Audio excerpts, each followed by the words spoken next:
মাদারীপুরের শিবচরে বাংলাদেশ ফরায়েজি আন্দোলনের উদ্যোগে ইফতার ও দোয়া মাহফিল অনুষ্ঠিত হয়েছে।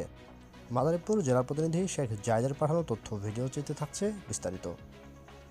অভিযান নিউজ টিভির সাথে আছি আমি তৌফিক হাসান।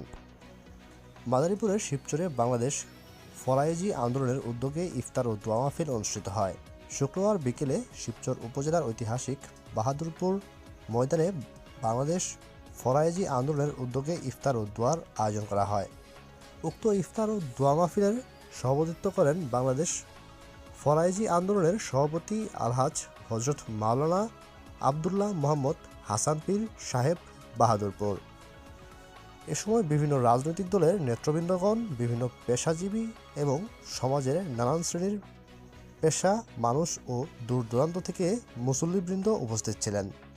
ইফতারের আগে দেশ ও জাতি এবং মুসলিম উম্মার কামনা করে বিশেষ দোয়া অনুষ্ঠিত হয়।